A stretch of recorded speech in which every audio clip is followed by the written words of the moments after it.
उसके बाद बेटा उसी में एक अथवा वाला पार्ट था कि आपका इस तरह का एक टेंट है जिसमें ऊपर शंकु है, नीचे बेलन है, और इसमें आपको आवश्यक कपड़े की बताना था कि कितनी ज़रूरत होगी। तो कपड़ा उतना ही लगेगा जितना इसका वक्र पृष्ठीय क्षेत्रफल होगा। अब देखो दो आकृतियां हैं, एक के ऊपर एक इस तरीके से, तो इसका भी वक्र पृष्ठीय क्षेत्रफल जुड़ेगा और इसका भी जुड़ेगा। हमें इस पूरे टेंट की ऊंचाई 13.5 दी थी और बेलन की ऊंचाई 3 दी थी। तो शंकु की ऊंचाई कितनी हो जाएगी? 13.5 में से 3 घटा देंगे तो 10.5 हो जाएगी। 13.5 पूरी ऊंचाई है और इसकी नीचे बेलन की 3 मीटर है, तो ये ऊपर की 10.5 हो जाएगी। अब हमें पता है कि शंकु का वक्र पृष्ठीय क्षेत्रफल का फॉर्मूला होता है πr_l, बेलन का होता है 2πr_h। तो यहाँ पर शंकु और बेलन की त्रिज्या तो समान रहेगी, दोनों में 14-14। अब यहाँ पर L कैसे निकाला वो ध्यान देना है। बेलन के लिए ऊंचाई 3 है, ठीक है, तो L निकालने का फॉर्मूला होता है ये, शंकु की ऊंचाई 10.5 का स्क्वायर प्लस 14 का स्क्वायर, जो कि आएगी 17.5। तो यहाँ 17.5 लिख दिया। तो इसको सबको हल करेंगे तो 1034 मीटर स्क्वायर आएगा।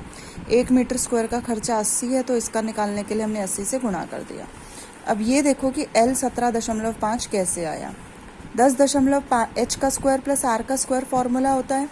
10.5 का स्क्वायर करोगे तो ये आएगा 110.25 और 14 का करेंगे तो 196। अब हमें निकालना है इसका वर्गमूल। इसका वर्गमूल निकालने का तरीका आपको 8वीं क्लास में समझाया जाता है। क्या करते हैं हम इसमें, जैसे ये 306.25 है, दशमलव से पहले यहाँ पीछे से 2-2 के जोड़े बनाते हैं और दशमलव के बाद यहीं आगे से 2-2 के जोड़े बनाएंगे, ठीक है। 3 बार लगे हैं तो उत्तर भी 3 अंकों का आएगा। अब यहाँ पर और यहाँ पर सेम संख्या भरते हैं, जैसे 2 मैंने यहाँ भर दिया तो 2 ही यहाँ भरा जाएगा, तो 2 दूनी 4 हो जाएगा, वो तो इससे बड़ा हो गया, तो 1 एकम 1।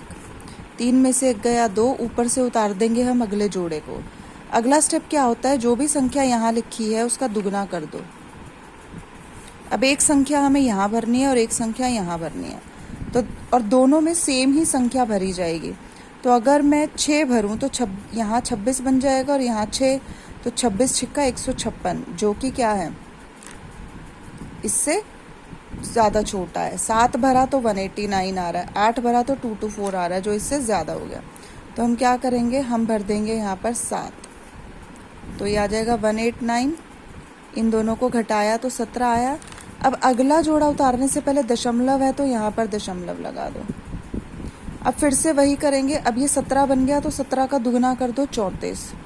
अब एक संख्या हमें यहाँ भरनी है और एक संख्या हमें यहाँ भरनी है और समान संख्या भरनी है।